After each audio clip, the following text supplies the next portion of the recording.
Today on the Pitchbook podcast, Zach is pitching Nudge by Richard H. Thaler and Cass R. Sunstein. And I am pitching I Contain Multitudes by Ed Young. Batter up! Zach, it is Matt. the Olympics. I have a question. Do you care about the Olympics? Okay. Do you watch the Olympics? Are you a summer or winter guy? Tell me your thoughts on the Olympics. I used to be really into the Olympics when I had cable.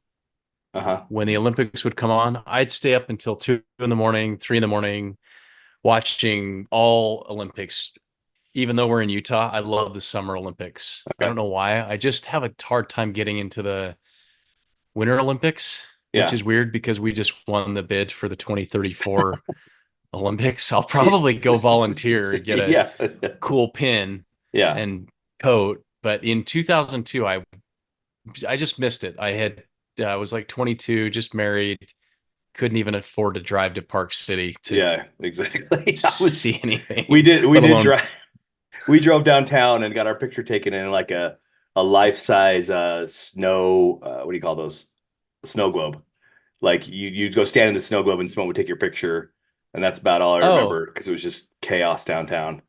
it But yeah, was it was newly nuts. married. Yeah, exactly. But now we've got the infrastructure, so I don't know if we need to suffer with all the building again or if we're going to be good. I hope we're good. Hope we're good. I hope we're good. Yeah, but the Olympics are But cool. I feel like there has to be something really like a hook, like a one athlete, like what's his name, the swimmer dude, Michael Phelps. Michael Just Phelps, cleaning house. I feel, and Simone Biles is awesome to watch, but like I feel like I don't know she what it is is. this year, but I like haven't been able to pay attention yet. I don't know what it is. Like it's Yeah, I mean, unless it's streaming on Twitter, I'm yeah. I not mean, watching it. I watch. I get I the mean, I highlights. Yeah, if you have Peacock, it's on Peacock, which I think you might be a free version, just so you know you can stream it maybe. But you might have to pay. I don't remember. But I just anyway, I like it and I want to like it, but I don't know. It's not like '92 with Barcelona and the Dream Team. There has to Yeah. be something. I feel like something big. But anyway, There are uh, some great historical stories though. I mean, yeah, the hockey when USA yeah, played yeah, Russia, yeah. No, it's amazing. awesome. Yeah, I think the bobsled's pretty cool. In fact, we have someone who trained for Olympic bobsledding coming on the podcast here in a few weeks, which I'm really excited to yeah. hear I about. think So there's some yeah. winter ones, the ones that are fast and dangerous. I like those. I definitely like them. I just am not a skier, so I don't understand how insane some of those people are. But and it's definitely cool to have it in your backyard. And that's how some people like, oh yeah, that's they know Utah from the Olympics. But Yep. Yep. um anyway, I'll try to pay attention and let you know my thoughts as the couple weeks progress. But okay, that's it. Tell me about Nudge. I'm pretty curious to hear what this is about. I All have right. some ideas, but I don't know if I'm way off. So go for it. Do you know who Cass Sunstein is? Does that No, name sound familiar? not Okay. at He all. served in the Obama administration, and this is not a political book. But the That's good. ideas in here, yeah, the ideas in here could be, Yeah. can be political ideas. Okay. So they have I'm this excited for this tightrope you're idea. about to walk here because we don't try to get into pile. We try not to get into politics here. I'm 1,000 feet in the air, and Yeah, I'm just let's might be see. careening to my Yeah. death here in a second. Matt will mute me if I go way off base here. But I'm going to try and explain some ideas that they present in the book, and they take a while to build these ideas. And I'm going to Okay. try and condense it in 10 minutes here. So there are things in our lives that are pretty big decisions.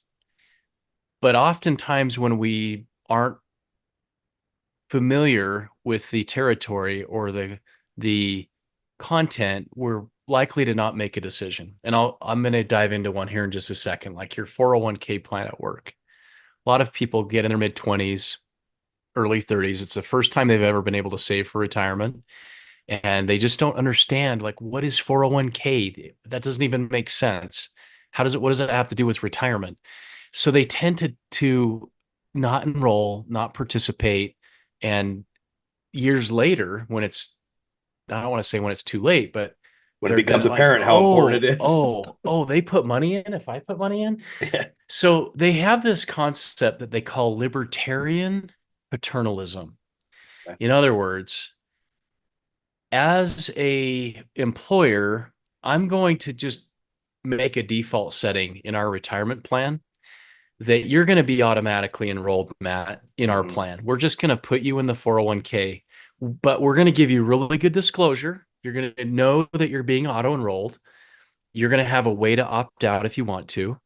Mhm. But we know that your inertia is you're not going to opt out because you don't Right. want to fill out the form, you don't want to Right. submit it, and Right. you recognize, okay, I should probably save for retirement. So this idea with libertarian paternalism is making the good choice the default choice, Mhm. but giving people good disclosure and a way out if they want a way out. Does that Mhm. make sense? Sure. So we work on retirement plans, and this is a question that comes up, like, should we add auto enrollment to the 401k plan? And it's an interesting debate because it gets into this, well, we don't want to be too paternalistic with our employees. If they want to Mhm. enroll, they can. If they don't Mhm. want to, they don't have to. But we're not going to make that the default position because employers feel like they're being paternalistic around making people enroll. Mhm. It's libertarian in the sense that they're giving people the freedom to not participate if they don't want to. Like, it's not Sure. forcing anyone, but it's setting up that default position. So think of all the ways that this could be applied with your kids in life. If you're the boss, Mhm. go ahead. You look like you have a Yeah, question. I actually have a statement. So I cannot remember the book that I read this in. We may have talked about it, but they were talking about and it's kind of this inertia thing. It was some country that switched the default for being an organ donor that you had to opt out, Yes. and people were Yeah. too Yeah. lazy to like uncheck the box. So their organ donorship was like 97%, whereas like people like the US, it's like 13 or 50, or I don't even know what it was. But the point is, people are, if you give them the better option, in theory, the better option, um, and they have to go out of their way to get out of that, then it, the skyrocketing, it is just skyrockets as far as their participation. So that's what it That's reminds right. me of. Yeah. Yeah. And they cover that ad nauseum in this Uh-huh. book, that story Gotcha. that you just talked Yeah. about with the Yeah. organ donation. So, Hmm. kind of the same idea. Hmm. Organ donation is viewed as good by many people. Sure. Absolutely. Make that the default option. But there are people that would vehemently morally object Sure. to Sure. donating organs. So, Right. as a government, should you make that the default option? Right. Should Yeah. that be the default, even though there's going to be a handful of people that would really reject that idea? I So, think, well, what you talk about disclosure is the critical part, right? Like if there are people who are, yeah, opposed, um, and make it easy. Don't make it difficult to opt out. But some people, even that easy step is they're too lazy to do it. So, that's right. So, how many things in your life you order an iPhone? The iPhone comes and it doesn't come without default settings. It has like factory default yep. settings. And the argument in the book is if you can nudge society towards a good goal, not being manipulative, again, giving good disclosure, letting people know what's happening, give them a way out. Like, here's your iPhone. We've set up these settings, which we think are pretty good. But if you want to change them, you can go in and change them. Mhm. And I'm like, I changed my ringtone. That's it. All the other settings are probably fine. So maybe Apple's spying on me. So that's one of the big points in the book is this idea, and it seems kind of like opposite things pulling together the idea of libertarianism and paternalism, but they call it Hmm. libertarian paternalism, and they're like, Sure. libertarians hate this If you term just because if you it's just got make it a hypocritical statement, it's fine and it works, and nobody cares, right? totally works. Totally works. So the other thought that they have in the book is called choice architecture. So it emphasizes on how choices are presented. And in the book, Thinking Fast and Slow, they talk about when people are checking out. If you want people to drink more water, then you put water by the Right. checkout stands, not soda or Right. pop, but you move all that stuff where it's hard to get access to and bring all the water up front. Sure. So when you're presenting, and I kind of like this idea of when you, especially in sales or relationships, there are a myriad of options. And if you give people too many options, they'll just throw their hands up and say, I don't know. Yeah. I'm not sure which one's right for me. Why don't you pick for me? But I found if you narrow it down to, well, here's option A, here's option B. Like you've got two options. You narrow the field down. That's called choice architecture. And you can help people make better choices by giving them that architecture. So in a school cafeteria, so healthier foods are placed at eye level at more accessible locations, while less healthy options are placed in less convenient spots. I don't know how my middle school did growing up. It seemed like Mhm. you had the vending machines right outside the cafeteria. Pizza was an option every day. If you had $1.25, you could get a slice of pizza Hmm. for lunch. And Okay. that's what I did. I don't know if that was like a really good We choice had we architecture. had like in high school at least like four different lines, and like two of them were different options for normal stuff like I don't know pizza, lasagna, whatever you name it. And then there's always a salad line, and then obviously you had vending machines outside. But like the salad line for some reason was like the best. It was for some reason the salad where I went to high school was just unbelievable. Really? Yeah, I don't know why, but they had all kinds of stuff you could put on it, and it was anyway That's strangely good. I know you good can't tell choice from now, architecture. right? Yeah. I know you can't. No, it doesn't look like it now, but You're like middle school ended yeah, and the salads exactly. ended Yeah, with middle exactly. school. Salads stopped then in 92. Whatever. Whatever. Anyway, So, but it's a really well-written book. It just got me thinking about making choices easier for other people, but balancing with don't be manipulative, give people a way out hmm. if they don't want to participate in that thing. And I and it's like who decides what's good for That's the question I people? was going to say is that, and this is where you can get into a political territory, which we won't get Yeah, into. It's like right. who decides where we're nudging society, right? Right. Like so, And yeah, there's things legislation that gets passed that there's an opt-out option, but you have to pay a penalty. And it's like yeah, they in this book, they specifically call that sludge.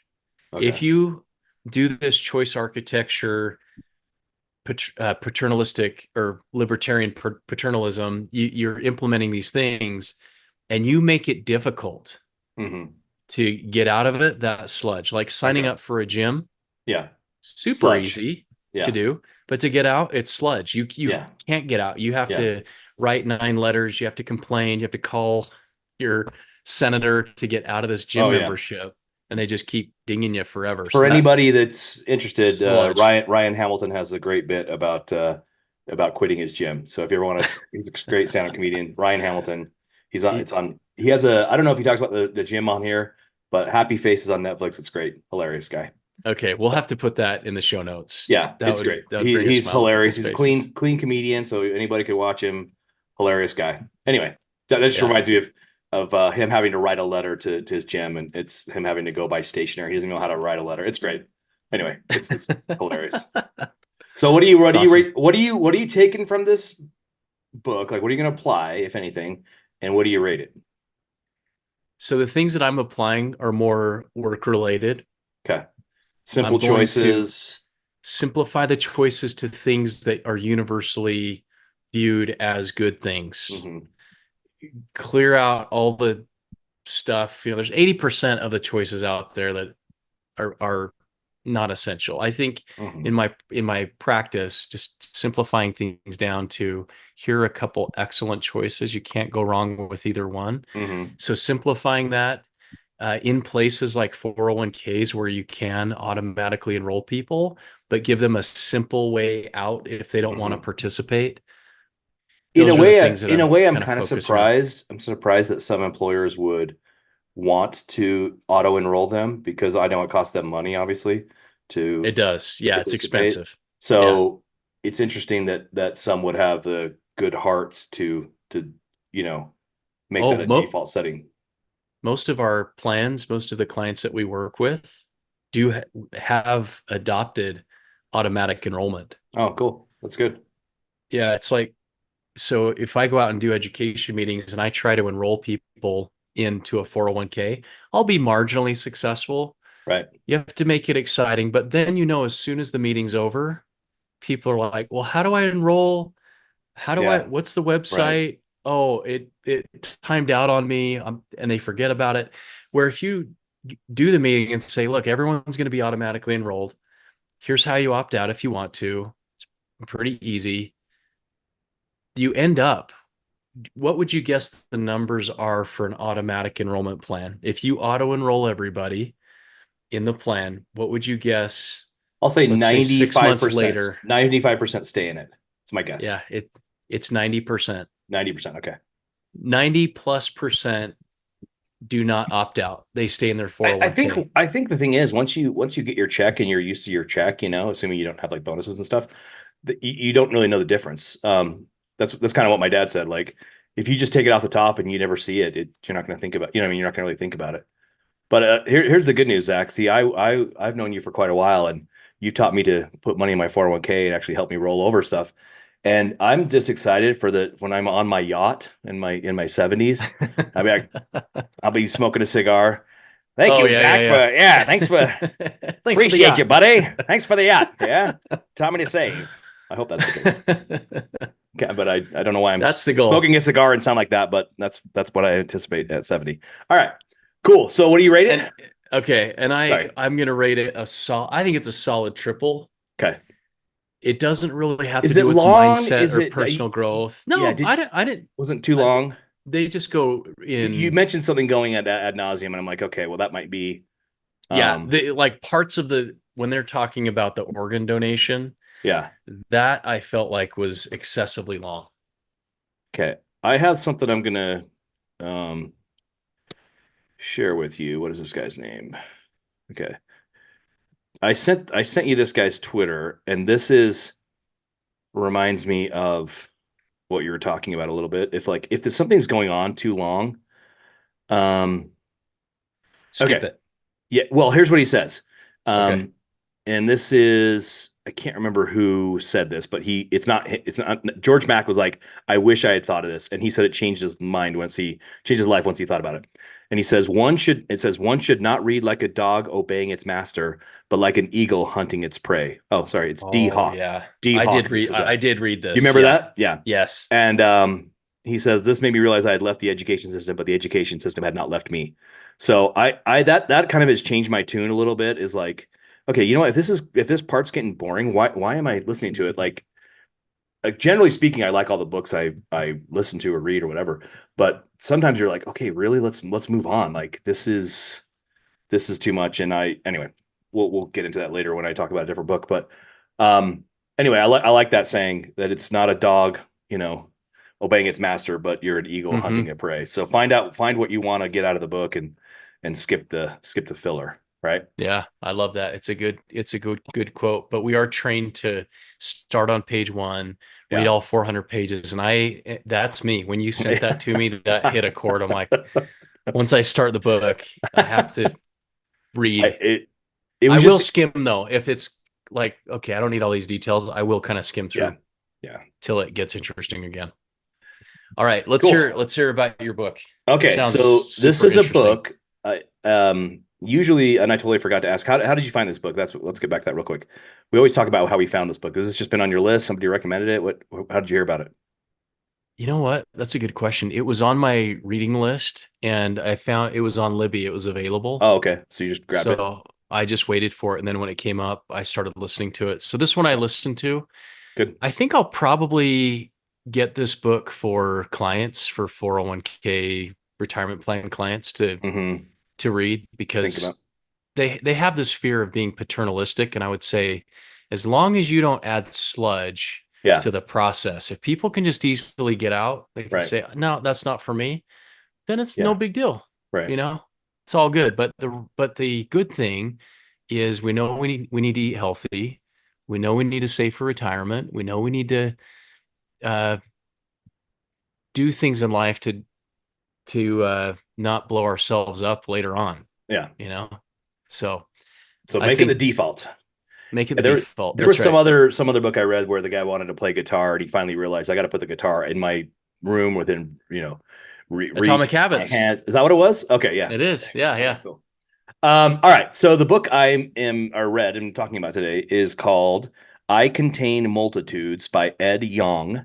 And this is a book that my brother Brad talked about on the podcast when he talked about the other book that he wrote, and I can't remember the name of it, but it's the one It's about a animals uh-huh. senses. Do you remember that, Ed? It's called an amazing or hang The on. Amazing World or Yes. something like that. This is bear with us, guys. I know this is really good podcasting right here.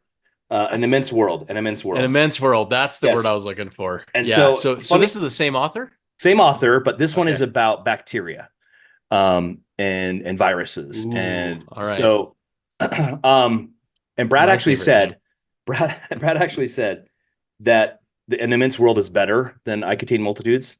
So of course I read the one that he thinks is worse, but I don't know why. Actually, I did start listening to an immense world, and it was really awesome. But I was on a plane and I fell asleep, and I got to get back to it. So anyway, on Libby, I contain multitudes was available, so I started listening to it, and I really, this is so weird, but and this does not seem like me since I'm a sales guy, not very smart, not very scientific. I really enjoyed the microbiology classes I had to take to graduate from college. They were really interesting to me. So when I first started listening to this book, I'm like, oh man, this thing's awesome. But it kept coming back to me, this whole don't, read as a dog obeying its master, Mm-hmm. read as an eagle hunting its prey. Because towards the end, it gets kind of boring, to be honest, in my opinion. It's so let me back up. He at first he talks about kind of the symbiotic relationship that humans have with bacteria, your gut bacteria, all the research that's been done to find out, people that are overweight tend to have different gut bacteria than people that are thinner, things like that. And just there's just a lot of cool, interesting science that's been happening and will happen. Are there certain microbes that might be able to cure cancer or do certain things, and he gets really into in depth and detail. Not that it's difficult to understand because he does a pretty good job of explaining things to you, like, oh, this one breaks down the cell wall, and that's why it kills this particular cell or whatever, right? So it's very accessible, but towards the end, it kind of because in my mind, and maybe it's because it says I contain multitudes, I'm expecting it to be all about kind of humans and our relationship with bacteria, germs, viruses, but towards the end, he starts talking about all these animals and like, oh, when the ice age ended, all this, I don't know, sagebrush or something started growing in the tundra, not sagebrush, but it's some sort of plant in the tundra.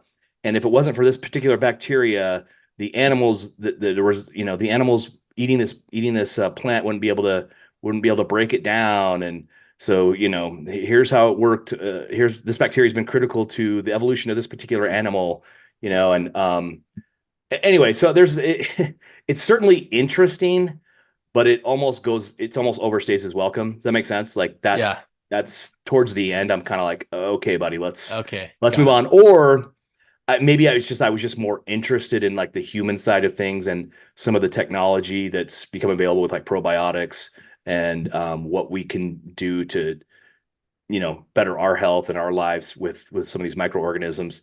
Um, the main gist I would say of this whole book is that bacteria and viruses are neither bad nor good. He says that so many times.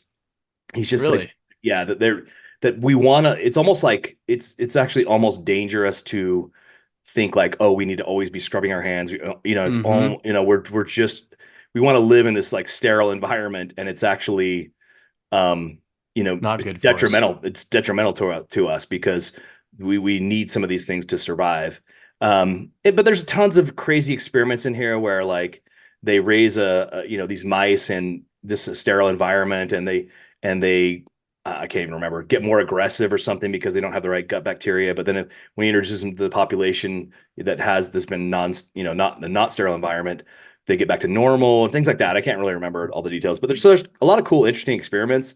But it's almost like uh,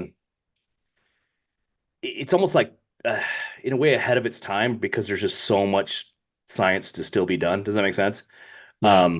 Like it's kind of like, oh, one in 50 years, Matt, this, this, we're just going to give you this bacteria rather than like this pill, this chemical, because this bacteria is going to, help solve your problem or whatever. Does that make sense? So it's it's interesting, and there's kind of a lot of promise. Does that make sense for this Mm-hmm. kind of health solutions or whatever?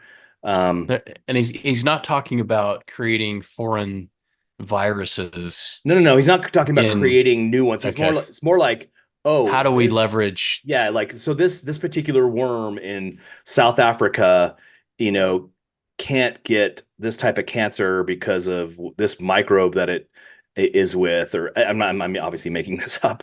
Don't remember specific examples, but he talks kind of about that kind of stuff. Like, how do we leverage some of the existing bacteria um, Sure. to do certain things? And again, it's certainly interesting, but I kind of dropped off my interest level once we got away from humans and talking about, random single cell organisms that have basically the bacteria and the organism have begun to share the same DNA because they were symbiotic and blah blah blah. So again, I definitely like and I'm interested in microbiology stuff. So this was interesting to me, but I just kind of drop off towards the end. Does that make sense? Yeah. So, Do you find that well, like what drew you to this book? well, Or how did Brad mentioning Brad it, mentioned it? Yeah. yeah, I don't know if I told you I started to listen to the other book, but I was on like a long flight from England and I fell asleep. So like I was like, oh, I need to get back to this book, and then it was available on Libby, like, and so I'm like, I'm just gonna grab this and listen to it. Um, Okay. and again, also because I definitely am interested in microbiology. I think that kind of stuff is interesting. I enjoyed my classes. Again, I'm obviously not a scientist by any stretch of the imagination, but that stuff definitely interests me. So that's why I grabbed it because Brad had talked about it, and it's this a different book from this guy that I already enjoyed. Kind of the animal, the first 2 hours I'd listened to the animal book. So that's why I grabbed it. As far as applying stuff, I'm still gonna wash my hands. That I think. But it was interest. It's just kind of interesting um, that there are, I don't know, there are a lot of things that we don't know that are going to come up that as we discover them, and all the scientists that are working on these, it's pretty cool. And he does actually, it's interesting. He does give a lot of credit to people you've never heard of, discovering certain things. And um, I don't know. It's interesting, and if it's up your alley, great. It's probably a double. But as far as applying to my life, I don't know what I'm going to apply, other than maybe take a probiotic here and there. Um, he does talk a little bit about, I don't know if you've been to the doctor and they're like, oh, it's just a virus. I'm not going to give you an antibiotic because Mm-hmm. these are going to be strains are going to be resistant to antibiotics. And well, it's like, well, is that my job to like make sure that we don't have a super bug? Is that I'm the one that's sick here. Um, Yeah. so he does kind of make a case that like, if you take this antibiotic, you're potentially, hurting the good bacteria in your gut as well. Mm-hmm. Um, and then he talks a little bit about like, some of the yogurts that have probiotics in them or whatever. But he also says like, some of those they find that they don't even really survive much in the gut. So it's kind of like, Well, this is so here's a question. I don't know. Does he get into taking supplements or he talks about taking like, probiotics a little bit. But the thing that I gathered from it is like, um, it almost like they weren't as effective as they're marketed to be. Does that make sense? yeah, yeah, sure. Like he talks about, I think it was Activa yogurt or something, that like, even though there's billions of these, supposedly good bacteria that are coming in, not a lot of them survive the stomach acid, right? Like some of the gut bacteria that you have there are specifically evolved to handle that stomach acid. You know what I mean? So Yeah. it's anyway. Um, it's I don't know. I don't know what to say. I always feel weird when people when they bring up those statistics of you have 10 billion germs inside of you. And Yeah. I'm like, well, I don't want to hear that. Yeah, exactly. But then you realize as humans, we've been around for 10,000 years as sapiens roaming around, living in the dirt, eating animals and leaves that have all kind of bugs in them. I mean, that's the human body So it makes sense that they are helpful to us. Like they've helped us to Yeah. stay alive and keep things cleaned out. But it is Yeah. weird to think about that you have all these like mini hosts inside of your body Yeah. It's, that it's just, I would say for the germaphobes out there, this might be educational, right? Like the people that are, just constantly, drinking, Clorox or whatever. I'm joking, but the sure, hand sure. sanitizer, they're drinking hand sanitizer because they just have to be. Anyway, but yeah, it's definitely interesting. It again, if you want to check it out, just check out when you want to, at least like get out of the book when you want to get out. Like I kind of was like hoping or wishing I did. Um, but certainly interesting. So Sounds like it was it's a okay. double for What me. It what was what would fine. you A double for double. you? It was Yeah, okay. double. Was Yep. it pretty well written?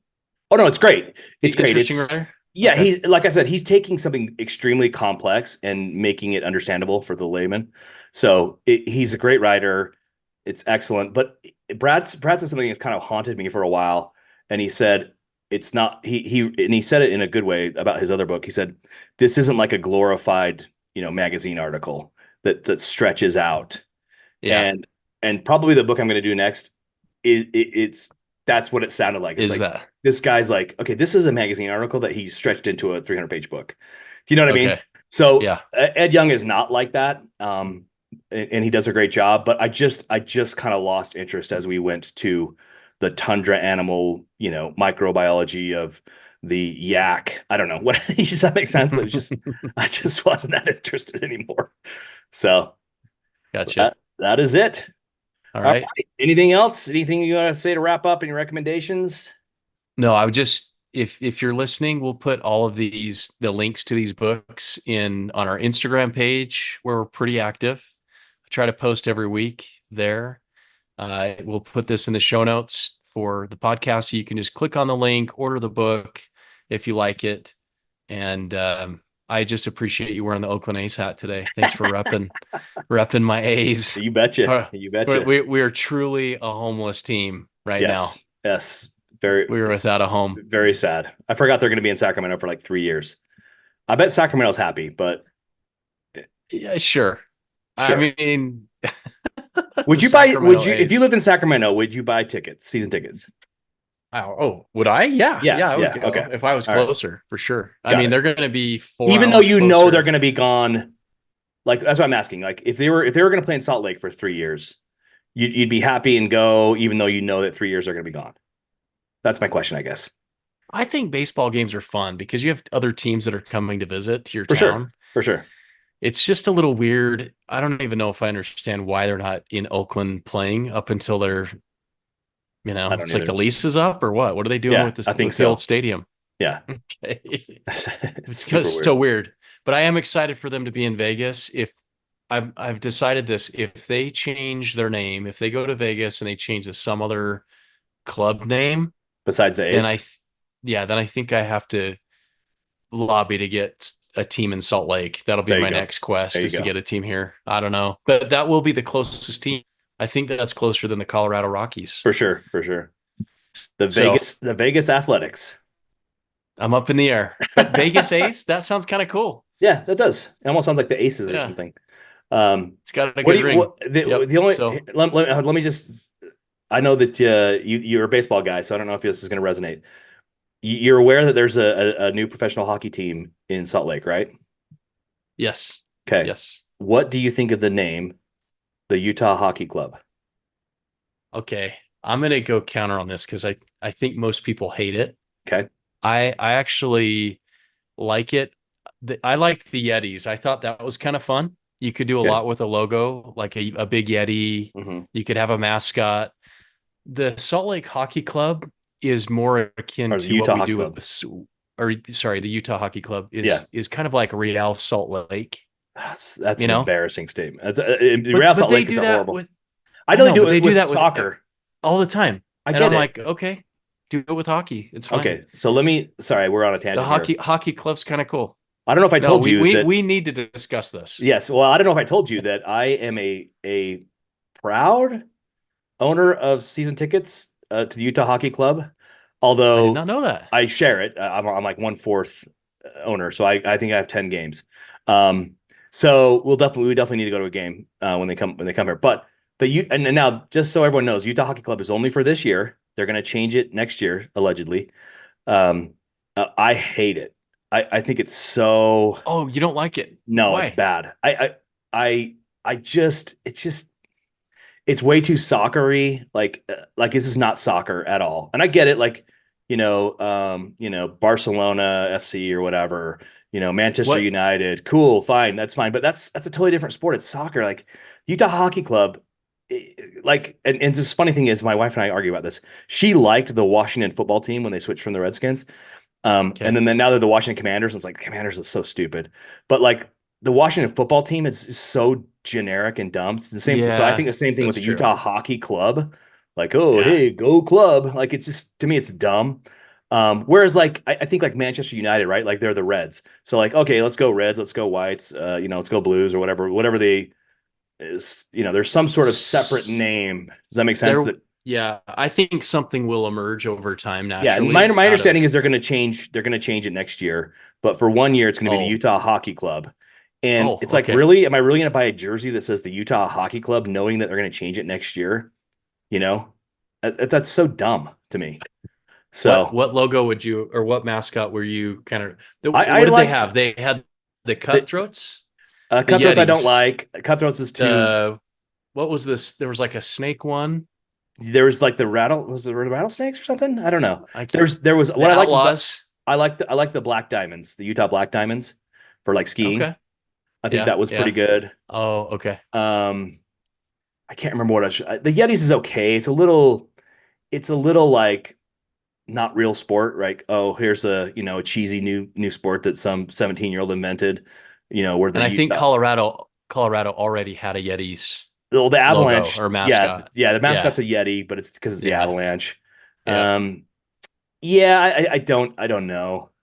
I don't like the Arches. I See, think that was bad. The Utah Arches, that'd be a stupid name for hockey. that makes no sense. It's a Yeah, desert down there. yeah, it just doesn't. So my favorite was the Black Diamonds, but there is actually a professional pickleball team called the Utah Black Diamonds. So I don't Okay. know if that would be a conflict of interest, but um, anyway, I'm glad we had this discussion. Like I said, I am too. Cammy loves the name. She thinks it's super cool. I hate it. I'm Um, okay with it. I think you could do some really high class merch you with you Utah can Hockey Club. yeah It's very I preppy. It makes yeah. hockey feel preppy, and you feel like hockey is not a preppy sport. It's like Oh, not these I don't think guys it's are it's missing teeth. anti-preppy. Yeah. It's I like think rugby though, okay? Like the yeah rugby players, they always have yeah the that's coolest true. shirts, That's true. You can Well, class they, it up they a are little called bit. sweaters. They all call it sweaters when you wear them in hockey. Yeah. I think maybe the Utah HC sounds better. Like if you shorten it to HC instead of the hockey club. Okay. Utah HC. To me, it's a little bit like we're trying to be too international. Like, oh, we're gonna go for the soccer fans. That's where it feels like the yuppies. Like, oh, I think we can have a latte and watch the Utah HC. This would be delightful. How lovely. Look at them on the ice. They skate so quickly. Isn't this amazing? Right? Like, oh, good show, old boy. You know what I mean? It's just I don't know. Anyway, all right, So enough's good. enough. I'm It getting just you a shirt. I'm getting you a shirt. all right. Hey, thanks everybody for listening to the Pitchbook podcast. Thanks to Deja Vega for allowing us to use the music. Everyone, remember to like, subscribe, give us feedback. If you want to come on the show, let us know. You can be a relief pitcher. Like, subscribe, rate us, give us 5 stars, share the podcast, make your grandma listen to this, show her how to download it on her iPhone. Appreciate you guys. We'll catch you next time on the Pitchbook podcast.